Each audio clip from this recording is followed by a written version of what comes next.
Good morning, community and friends.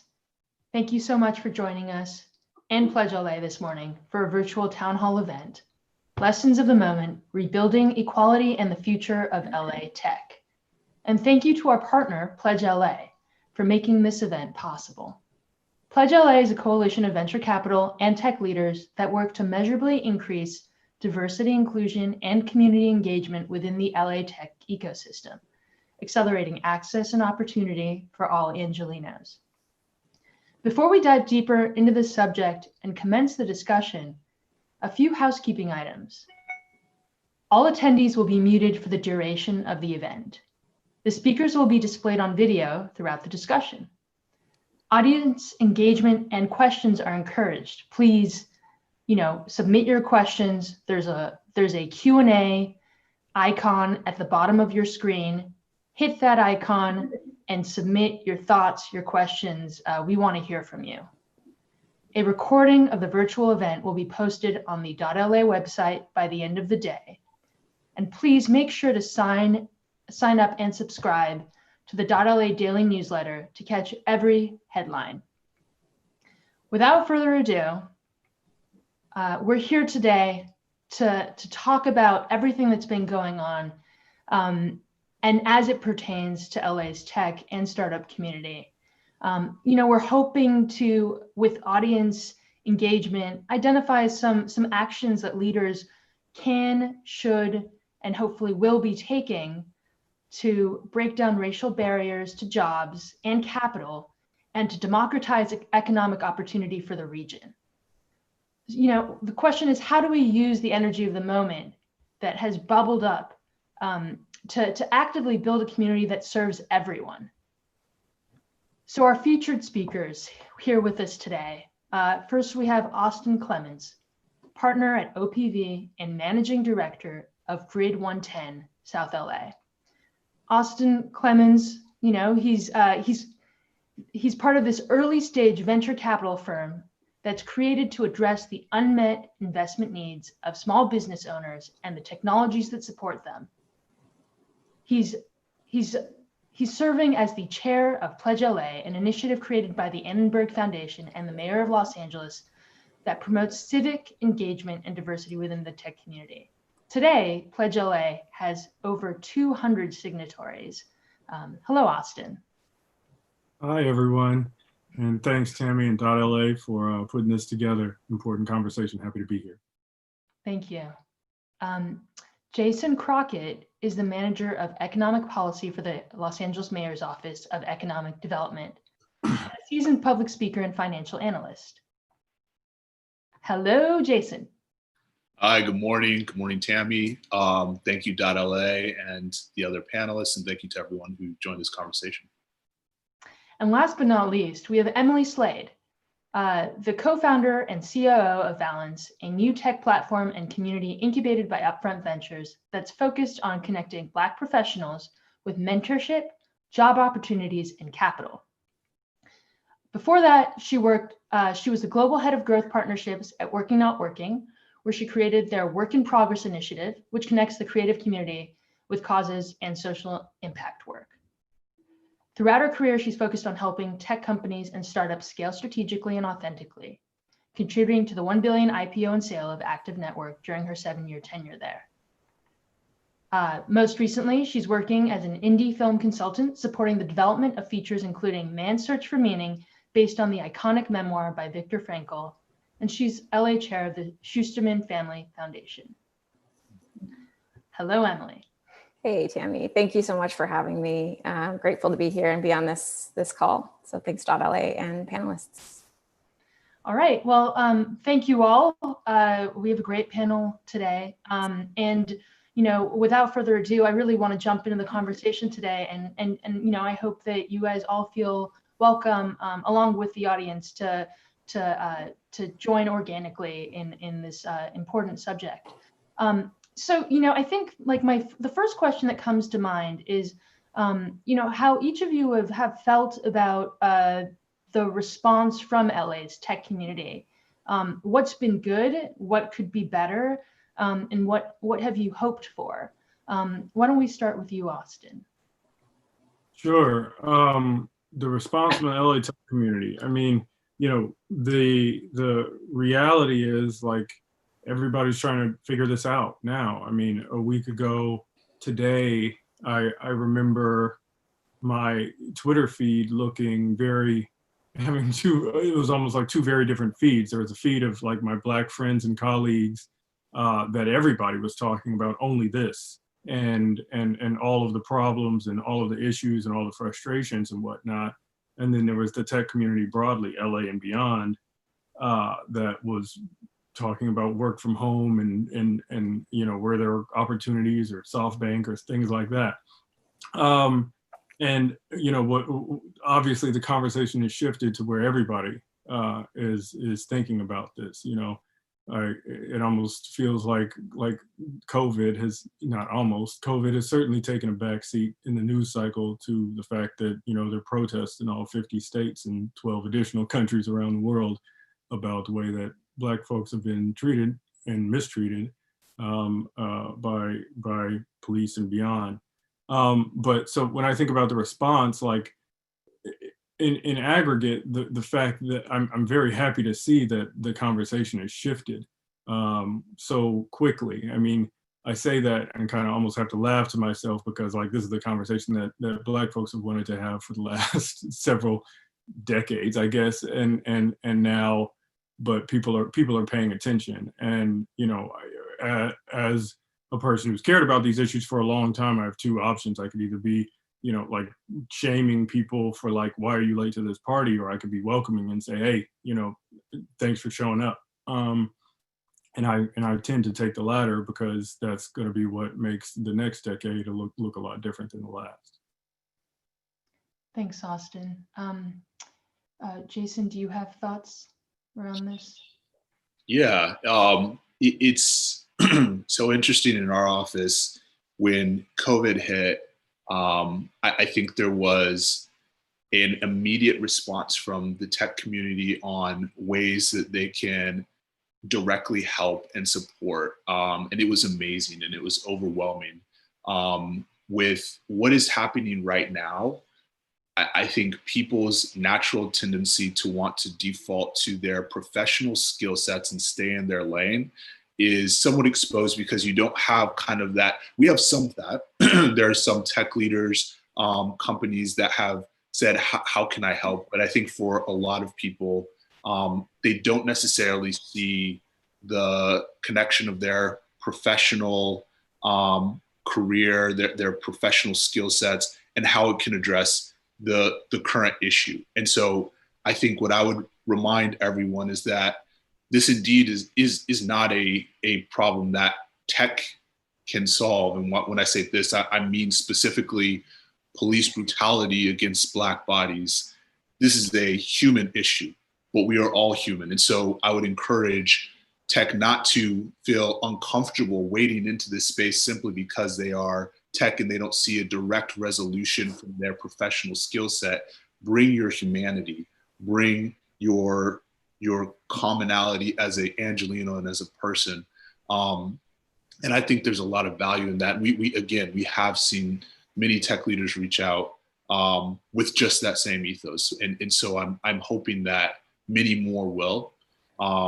Like Austin, I had a conversation with a really good friend of mine, and you know what we witnessed happen to George Floyd was it was horrible, and it was something that I couldn't watch the video. I actually heard the audio, and it was haunting, but it was really no more haunting to me than about probably 6 other cases within the last 12 months that have happened, whether it be at the hands of police or at the hands of self-identified citizen cavalry, citizen watch organizations.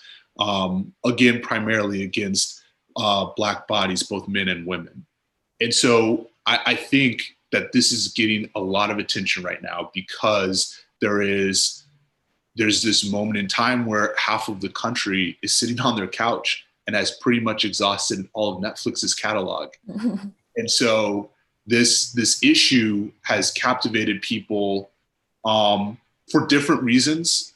But I think what is important is that we capture that momentum, and that unlike in the past, when there has been a moment in time that these conversations have reached a fever pitch, but then the energy dissipated after the protests start and you start to try to get into the real work of policy change, of changing people's hearts and minds, and having very difficult ongoing conversations. It is tough to sustain that energy for a topic that makes so many people feel so incredibly uncomfortable, and for which there are such a wide range of opinions and perspectives. And so my hope is that the tech community can be an important part in sustaining this conversation beyond the protests, beyond next week, next month, because that's how long it's going to take. It will take months and months and years to really implement some of the policy changes that we're all seeing being suggested and offered by organizations like Campaign Zero, President Obama, and the 2015 report that the White House put out listing a number of policy changes. I really hope people listen to the tech community. When you talk, my boss listens. Everyone's on this call that they're representing. They realize, I think, the voice that the tech community has. I hope that we can continue to sustain this energy, even as it gets to be a little more difficult and there's less immediate attention being paid to it. Thank you so much, Jasson. Emily, I'd love to hear your thoughts, and also, I mean, just given that you're part of something that tries to help Black professionals and provide them with mentorship. I'd love to kind of get your thoughts on how folks have responded to that. Sure. Yeah, I mean, I would echo what Austin and Jasson said, definitely aligned there. And I think ultimately there's just a lot happening. It's happening very quickly. And I think I'd like to commend everyone for having courageous conversations that historically have just not been nearly as widespread as they are right now. We have a lot of work left to do. But I think we're all seeing that there's a much broader understanding of the problems that Black America faces and has faced for a very long time. And I think that people are starting to recognize that it's not up to the Black community to solve them. It's up to all of us. And from a Valence perspective, obviously, like you guys are looking at me right now, I don't look like a Valence member, which is, we're very focused on supporting the Black professional community. My mom was half Black. And so there's for me, a personal connection and a family connection there too. But what I've been really encouraged by is the actual, the honest conversations that are happening in the non-Black communities that I definitely see that are translating into a lot of positive action, I think, across the board. And like Jasson said, we just really need to sustain that. From a Valence perspective, I think, we really are targeting Black professionals, and we work with hundreds of companies. We have over 7,000 members now. And what we're hearing there is just that, people are eager to try to find solutions and figure out how they can be a part of the solution. And to be honest, a lot of people just don't totally know what to do. So I'm eager to get to a point where both as a company, we're able to help facilitate some of that communication out about ways that they can contribute and get involved. And I think we'll probably talk a little bit more about it on this call. But, from a tech perspective, I think on the investor side, it's, hire more Black partners and write checks.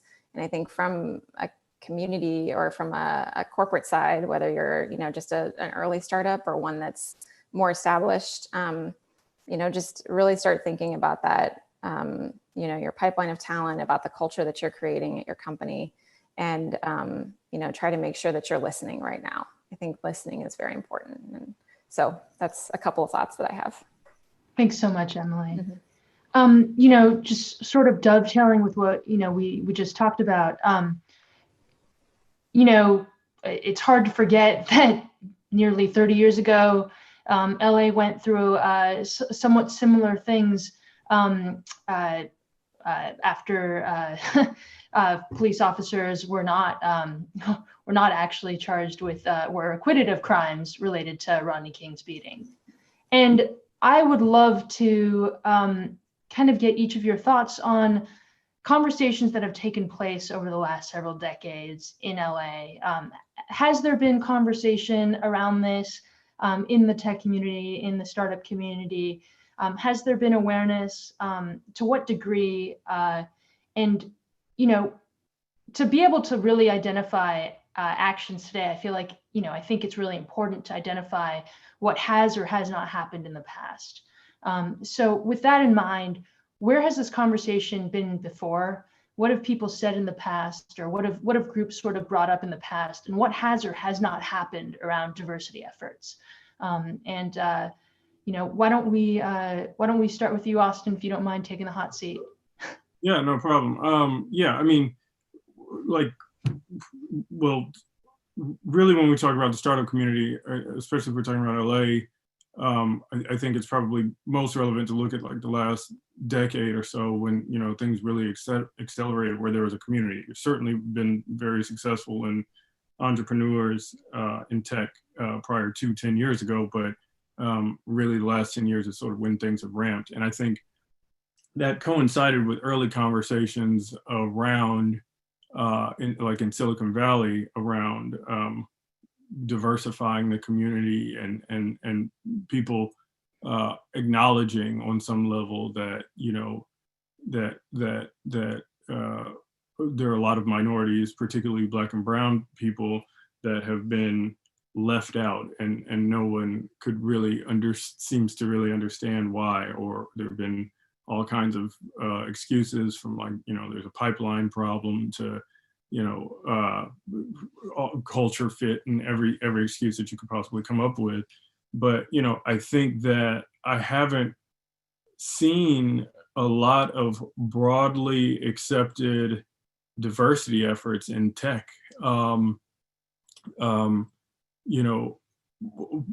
Especially starting like 10 years ago. I guess the first real efforts that got to get a lot of publicity that I saw were around the larger tech companies when they started publicly, admitting hey, by the way, we have a huge population of people that are underrepresented in our employee base, particularly at executive levels, and we want to change that. And those conversations probably started happening 5 or 6 years ago at the Googles or Facebooks of the world. And and then started publishing their numbers publicly. And unfortunately, they either just have not been equipped or just haven't tried or made it a priority enough to make any meaningful or substantive advances to improve those numbers. And the reality is they've gotten away with it. I mean, if you look at the stock prices of all these companies, they've shot up, and so I guess theoretically, they haven't had to, from a business case standpoint, they haven't had to prioritize that. I think that there's the moral case and the business case at this point for ensuring that your staff and your and the community is more representative of the actual populations of the city. As and as you said in the introduction, I mean, one of the largest efforts that I think has happened that's a city supported effort is PledgeLA, which came about.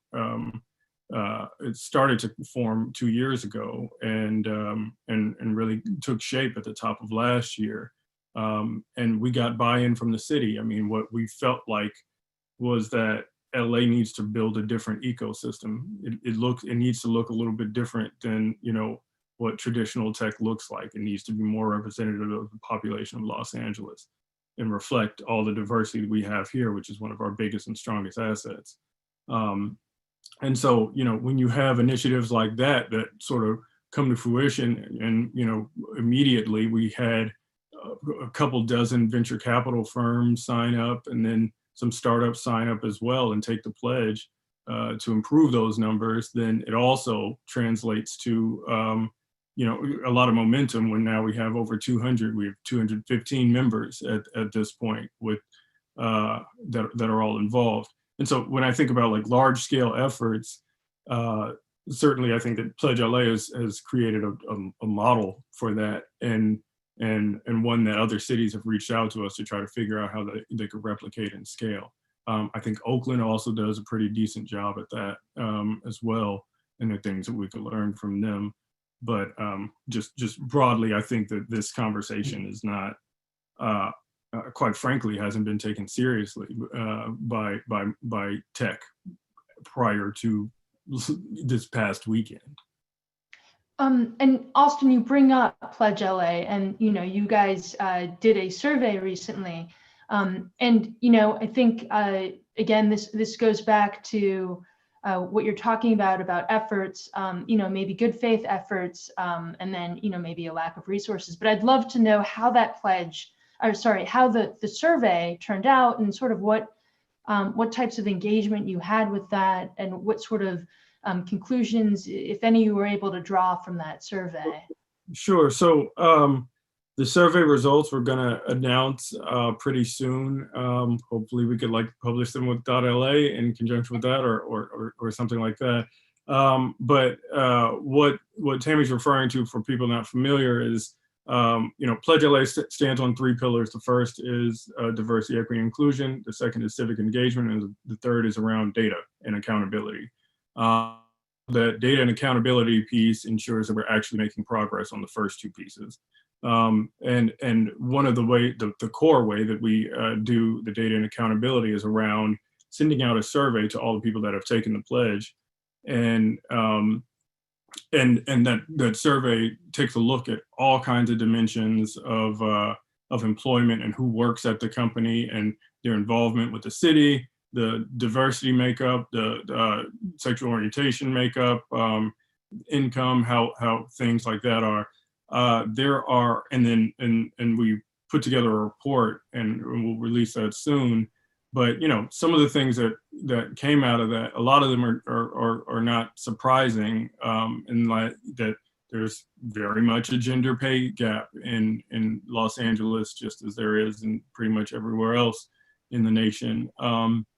But then some things are things that you intuitively feel, but when you really examine them, make a tremendous difference in how this ecosystem develops over the long run. For example, one of the questions was around, how did you get your job?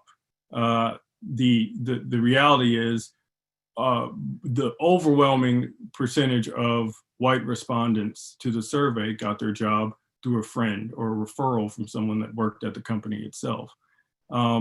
That was not even in the top 3 categories for every other group.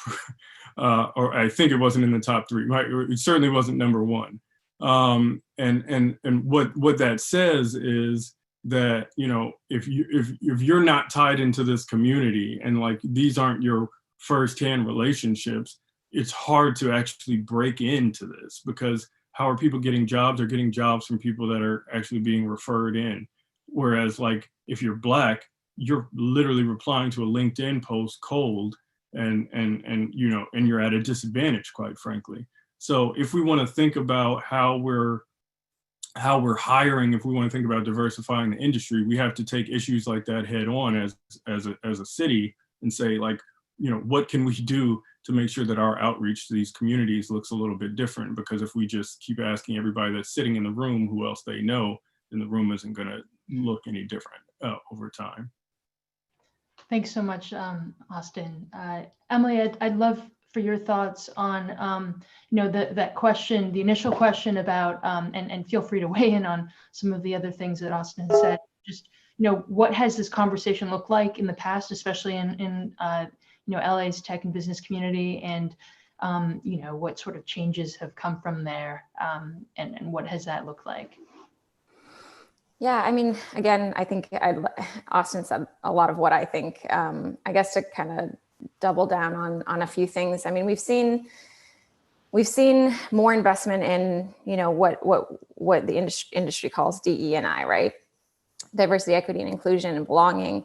And you see a lot of organizations hiring heads of DE&I and to some extent funding those departments. I think that's been a good start. It's definitely clearly, as the data shows, it's not quite where we need it to be by any stretch of the imagination in terms of the level of impact and support and resources that those departments and those leaders are being given. I think that there's finally starting to be a little bit more awareness about the fact that although we've been better at reporting data, like Austin talked about, you can go to a lot of the big tech companies' websites and see on their diversity and their hiring pages sort of the breakout of how their employee population stacks up. It's the beginning, and I think we have a lot of work to do. And what we're seeing now, I think, is a change from saying, okay, let's start an employee resource group, for example. That's something that historically, before 5 years ago, really wasn't a thing. So that's something that has come along in the last couple of years. And employee resource groups are, for those of you who don't know, just organizations of employees within a company that identify with a certain group. So for us with Valence, we think of the idea of okay, it's great if you're a big enough company and you have Black employees, of course, please start a Black employee resource group and do that for all the other groups as well. One of the things that I think could be really powerful, especially given the moment that we're in right now, is to not think of those as isolated elements within an organization. So don't make it an us versus them thing. Actually try to create a cohesive community around those underrepresented groups as well. So not only empower the Black employee resource groups and Black employees to create those, that's one step forward. And we are starting to see more of that.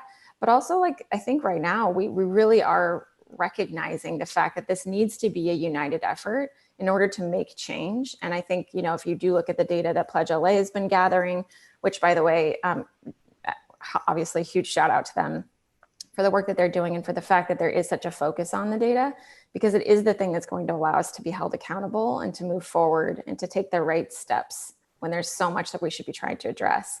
I think from a Valence perspective, what we're seeing is that, and one of the things that I really want to try to have as a call to action for this moment is that, yes, there's been, a shakeup with the economy. We're in a place that we didn't anticipate being in Q4, right, of last year, or a lot of us didn't. And I hope that companies that have been investing in their diversity teams and in the practices that result in a more equitable workforce, that they don't abandon those because things are getting a little bit tighter when it comes to the bottom line right now. And I think that we just have to really encourage everybody to just stay focused on the fact that this work is very important and we've just begun. And so as things continue to evolve and shift, I'm hopeful that the work that PledgeLA is doing, the work that Valence is doing, and organizations like us who are trying to empower the community and connect companies with the community can just accelerate that work and continue to give more access to people who deserve it and need it and haven't had it historically. Yeah, thanks, Emily. And I mean, it is work because I think everyone I've ever spoken with, has said that you have to work to break into and reach out to networks that aren't the networks that you typically deal with. So it is work. And I want to come back later on in this conversation to maybe how COVID-19 has changed things in terms of raising capital or reaching out diversity, equity, inclusion efforts, even in offices themselves. But first, I want to make sure to make a call out. We already have a couple questions that have come in, but please, everyone, feel free to submit your questions, your comments, any ideas for actions that you think that LA's tech community should be taking to address these issues moving forward, not just in this moment, but to really try and promote change for the future here. And so I want to touch on a subject that I think folks will have some interesting thoughts on. The concept of meritocracy. In an annual countywide survey, the Luskin School of Public Affairs at UCLA found that nearly 2/3 of residents in this county under 40 said this year that LA wasn't a place where people who worked hard could succeed, and was instead a place where the rich keep getting richer and the average person can't get ahead. And that's not even accounting for the racial aspects of widening income inequality issues. So, you know, the myth of, I mean, is it a myth that there's a meritocracy out there, that, you know, the American ideal of pulling yourself up with your bootstraps? I'd love to hear each of your thoughts, given that, you know, it's a subject matter that's especially prevalent in the business community. Why don't we go to Austin again? To quickly answer your question, no, this is not a meritocracy. To elaborate a little bit more, I think that it's actually very difficult to achieve a meritocracy, quite frankly, without all parties having perfect information about, you know, everything. Like when I think about candidates, if you take two candidates that are going for a job, and back to the conversation that I had around like hiring practices and how people get jobs. If you take two candidates, one went to Stanford and has, you know, the pedigree and credentials and a CS degree and things like that, and knows somebody that works there, and the other person, let's say they went to young up and comer that went to Morehouse and it's smart and whatnot. And if I'm the executive of that company and I have somebody who can vouch for a potential hire, then I think that that is information that I absolutely should take into consideration in making that hire. And if there and it would be illogical for me to totally ignore that. But what happens is that snowballs into a larger issue if you don't address it right on. So like, I think what actually is necessary is to resolve that, is to get other people into the room, to get other people into the conversation that can go and open up doors for the people. Like, you know, if you know me, then you're connected to a bunch of Morehouse students, or can be connected to a bunch of Morehouse students that could be, or Spelman students that could that are really qualified and can do the job just as well, and I could vouch for them. If you've never heard of Morehouse or Spelman, then I wouldn't suspect that you would know that. But I guess all this to say, when I think about meritocracy, I think about the idea that different people have different biases. Everybody has different biases, and everybody has different knowledge sets and places where they're comfortable with saying, like, I can place a great hire in this particular place based on this criteria. But the way to challenge yourself is to challenge your criteria and get other people with differing perspectives to weigh in on that criteria. Again, trying to form this sort of utopian idea that we need to ignore the information presented to us, I think that's totally unrealistic. But if you have differing perspectives, then the information that gets presented to you are going to be more valuable and more useful. And I see that demonstrated over and over again in all kinds of organizations. Thank you. Thank you so much, Austin.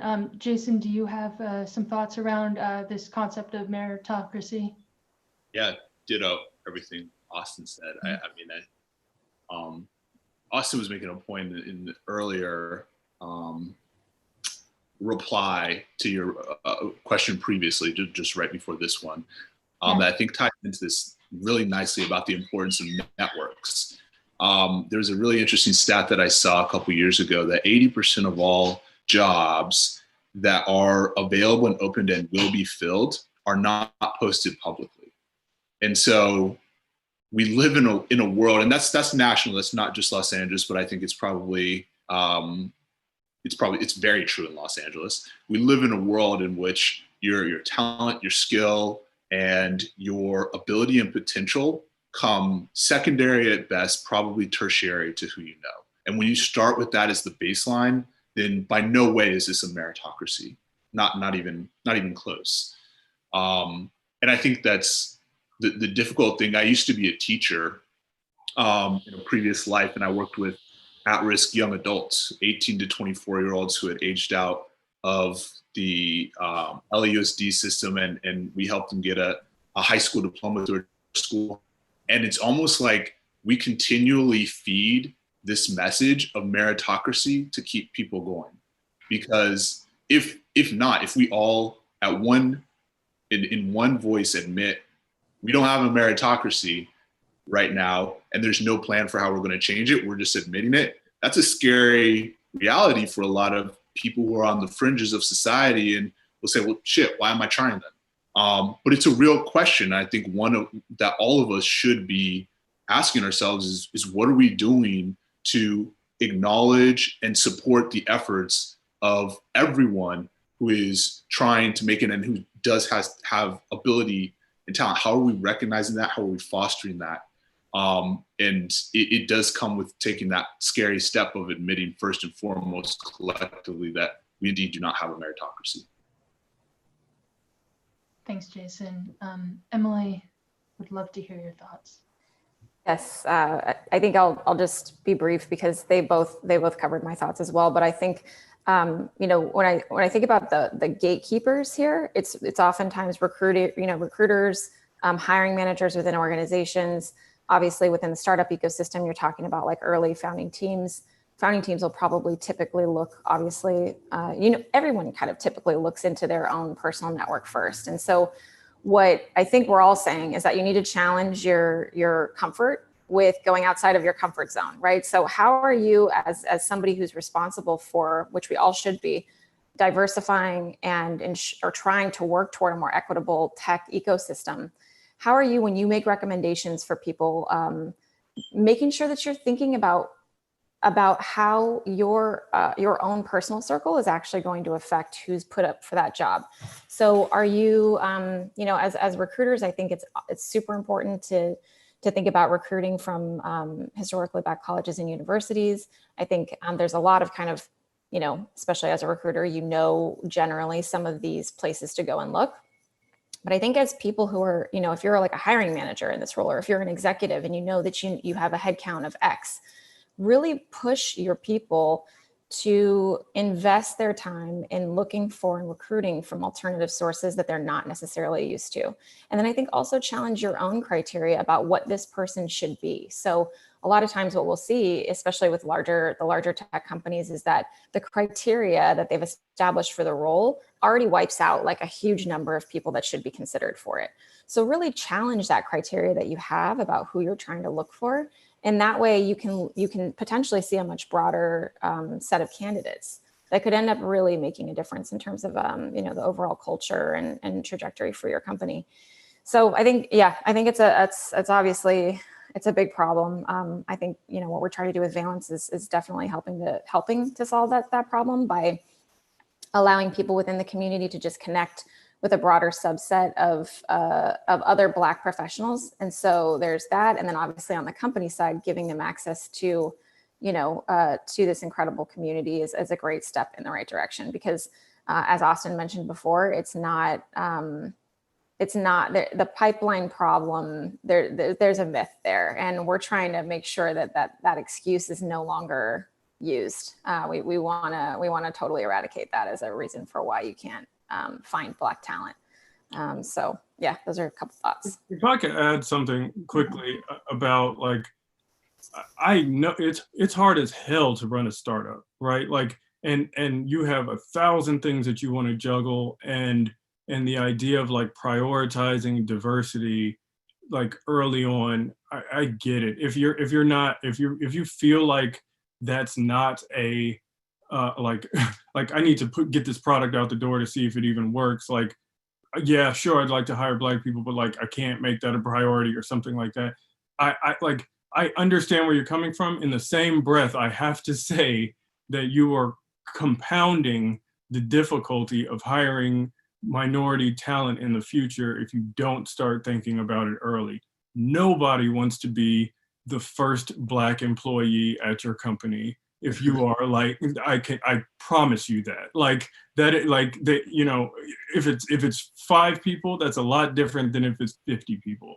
And you've got to think from the standpoint of like, if I get this right early, which will be small, very nuanced steps, some of the things that Emily and Jasson have laid out, then you can tweak and just push your company in a direction where you're opening yourself up to pockets of talent that have been largely ignored and overlooked, and you can take advantage of that. There is again, in addition to the moral case for like, it's the right thing to do because these are your neighbors and these are people that you inhabit the city with, like there's also a very strong business case. We're saying like you need to open yourself up to this type of talent, and it is going to be tremendously difficult for you to do as well afterward over the long run.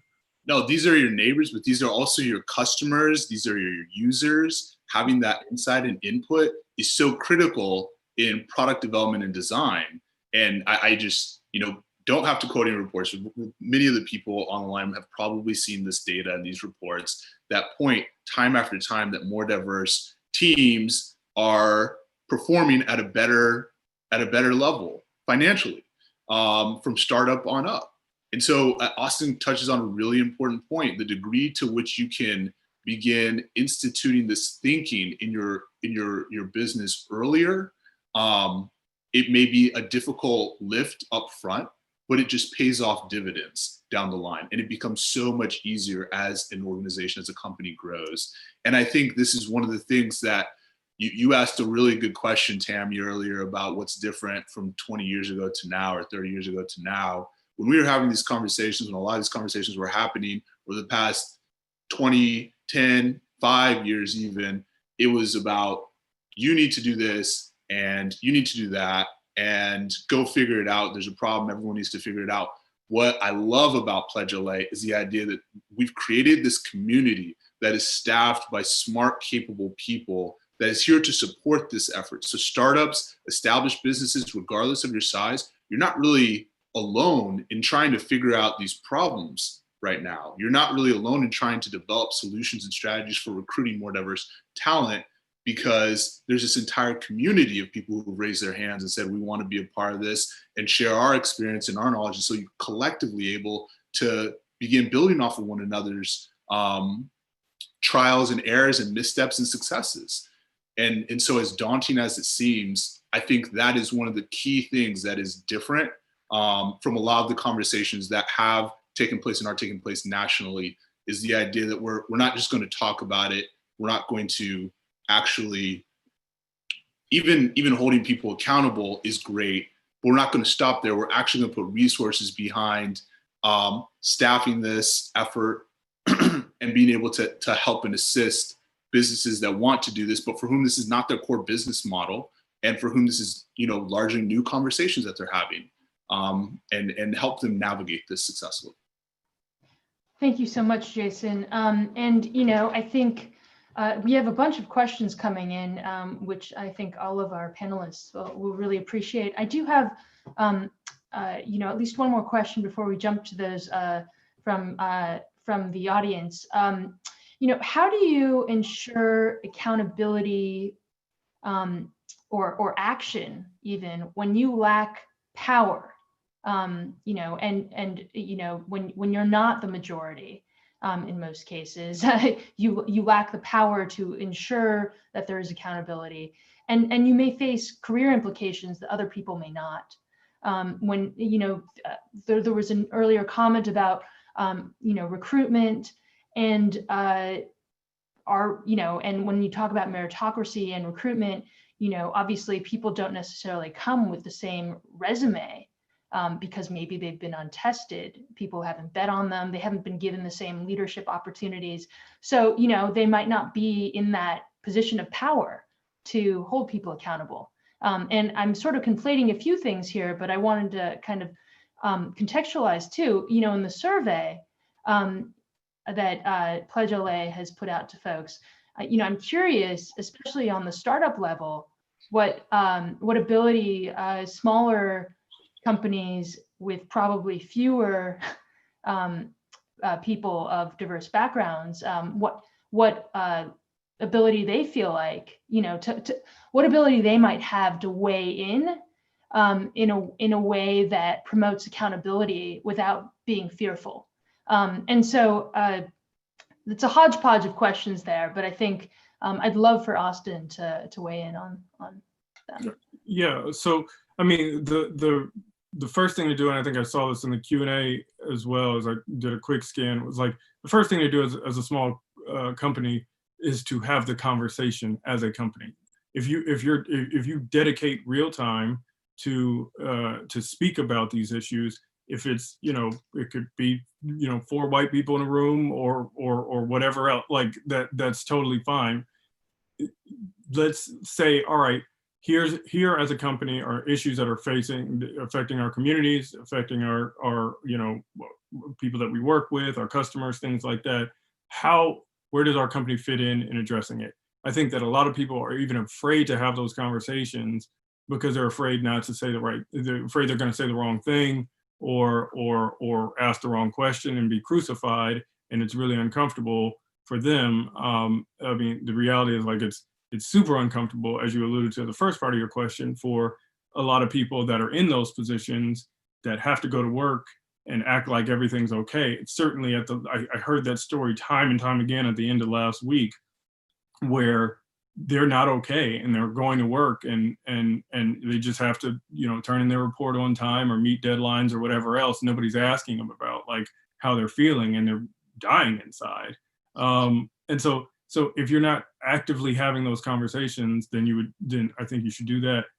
As Tami mentioned, I'm managing director of Grid110 South LA. Grid110 is an accelerator program that's had over 140 companies come through the program over the years. You know, we talked last Friday about, like, what are we going to do as an organization? How can we sort of do something? Because we know that it impacts a lot of the founders that are part of our community.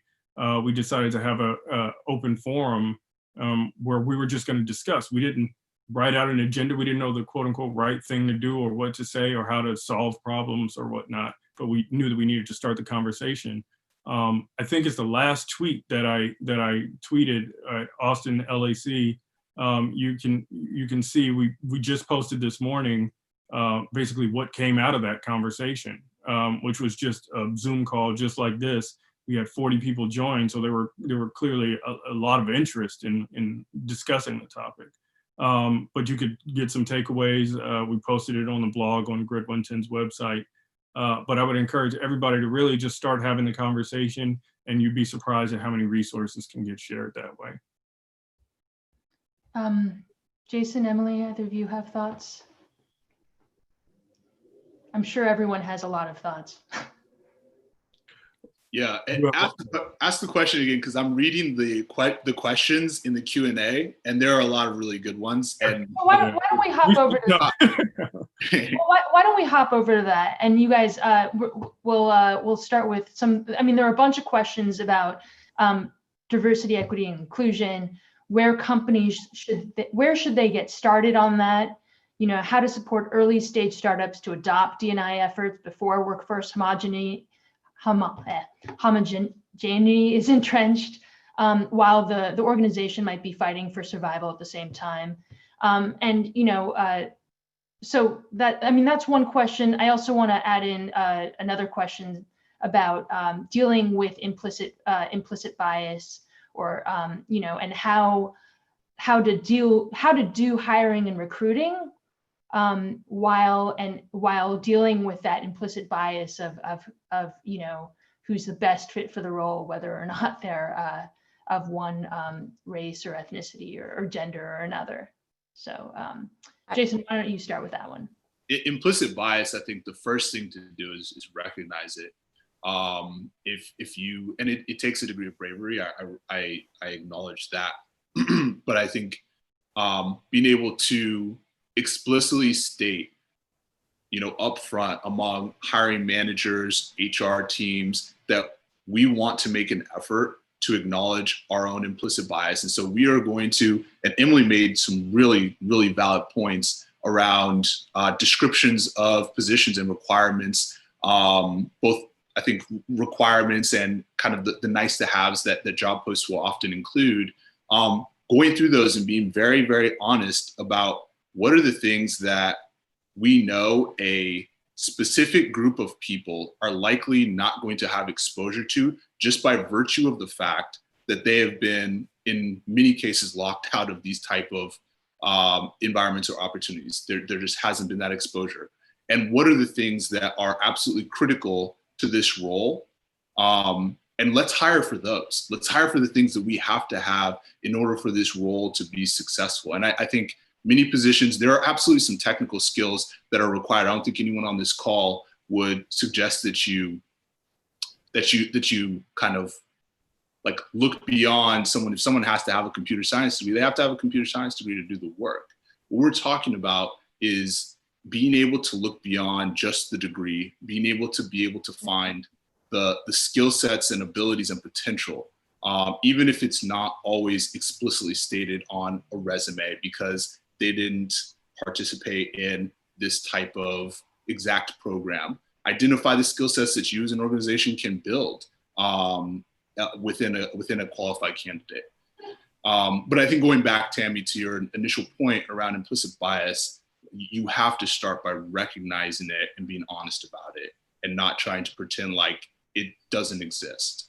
And I think when you start there, you're able to go from a place of, okay, well, how are we going to attempt to correct for that as we are reviewing actual candidates? Well, I mean, and I neglected to add the last part of that question, which is, any suggestions for how to influence people who challenge deliberate efforts.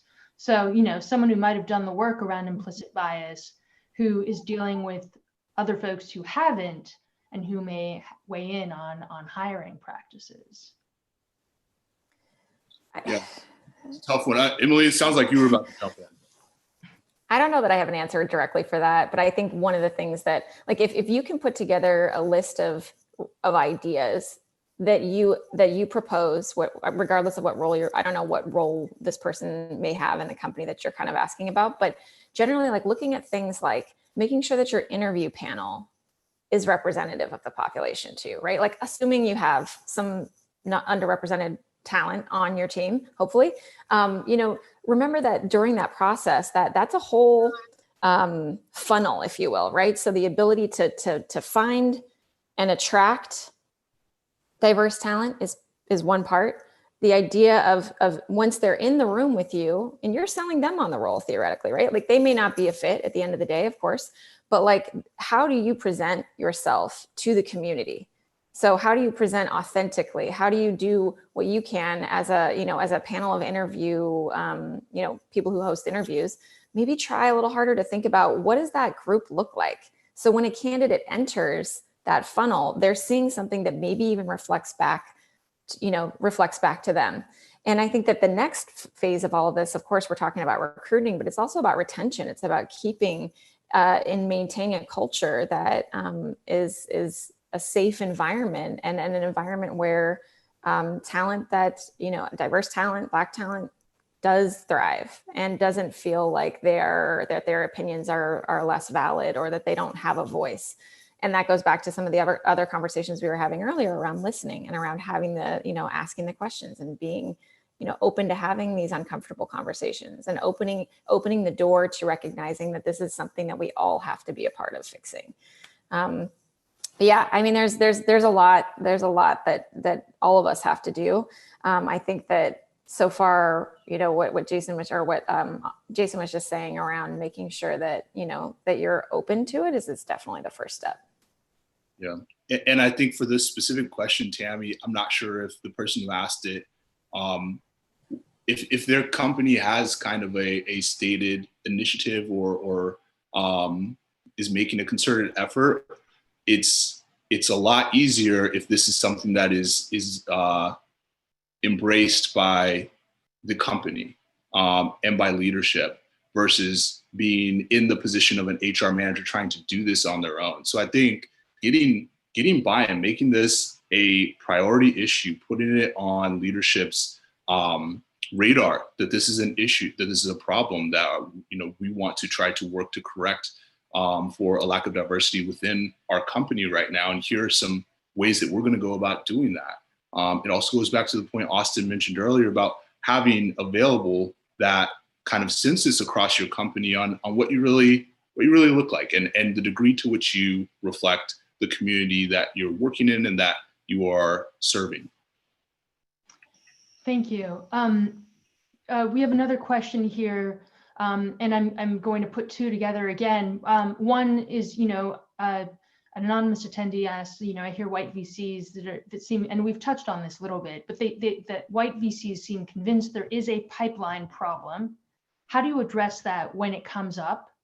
And then the second question here is, hitting numbers is one problem, but what are specific things that can be done to change the environment once you have a more diverse employee base, to address potential microaggressions, provide a safe space for conversations, and not be just perceived as a place that is quote unquote inclusive with diverse members of the staff. Anyone want to weigh in on that first?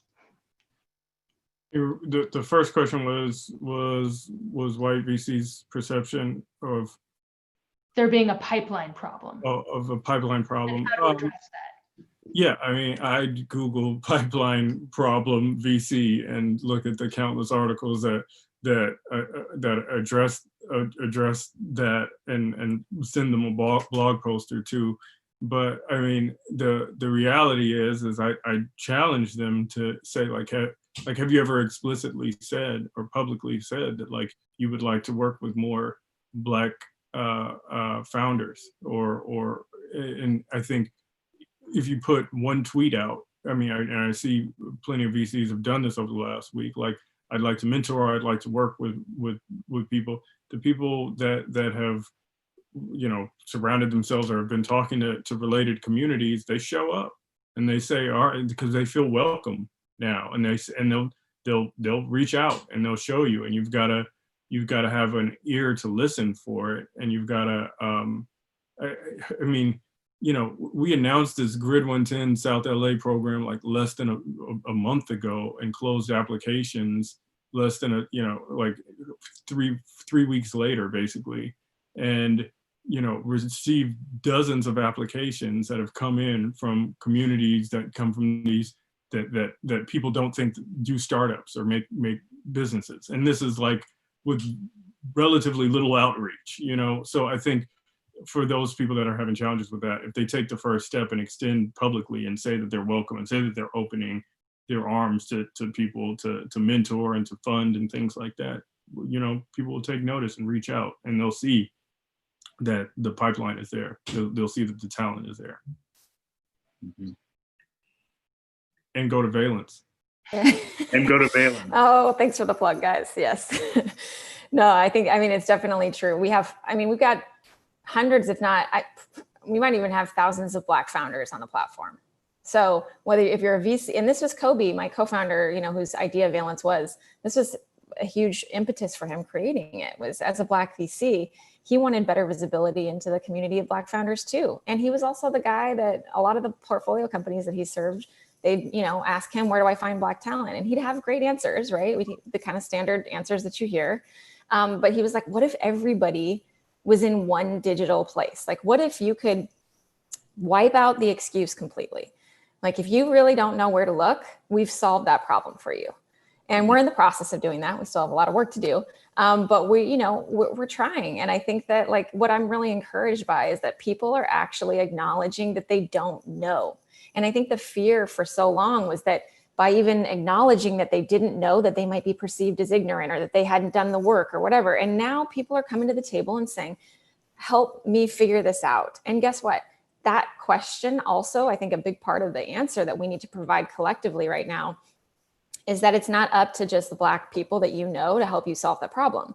Like, we all as a population, I think, just need to get more plugged in to the different communities that are outside of our spheres, which is a huge part of it. Going back to what Austin just talked about, the ability to find your pipeline of whether that's potentially LPs, whether that's a pipeline of talent that you're hiring, or a pipeline of potential entrepreneurs that you want to invest in. There is an enormous amount of talent out there across the board. And all it takes is a little bit of effort and a little bit more work and a little bit of openness and a little bit of vulnerability to put yourself out there and start looking in places that maybe you didn't have time to look before, or, you know, just wasn't as easy. And I think people are really starting to realize that they're missing out by not doing that. You know, if you're only looking this far ahead and you have your blinders on, sure, it might be your first go-to people, but at that point, you're missing the opportunity to help your business or your fund or whatever it might be perform to the best of its ability because you haven't considered all your options. And so I'm super excited about the fact that we seem to be collectively approaching a time where, at a very minimum, people realize that they've been missing it. And that's a big win, I think. I think that we have a huge opportunity now, going back to what both the guys said earlier, it's just we got to keep on the gas, though. We have to be continuing this conversation, and we have to be able to take what is conversation and move it into action. So yeah, I'm hopeful. That's so true. Tami, I know you're about to cut us off. Can I say one thing? Oh yeah, no, please. And I wanted to say we're running a little late, and so yeah, please, Jasson, say that one thing, and we hope to continue this conversation moving Absolutely. Forward. And Emily just made some really, really important points, I think. I saw a question in there from an attendee that said, these ideas are incomplete if people of color are harassed by police in spite of their socioeconomic status.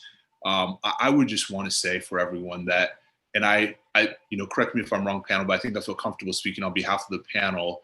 By no means is anyone on this panel suggesting that the conversation around police brutality can easily be switched or swapped out for a conversation around equity and representation in the workplace. Those are two somewhat related issues, and they have very similar roots, but the conversations and the changes that have to be made within our society to combat those are different.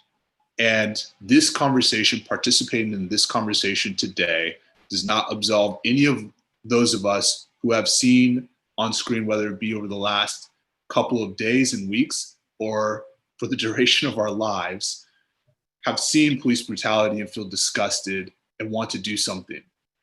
This conversation is important. There are more conversations specific to that topic that we have to also be engaging in. And I know it can be exhausting.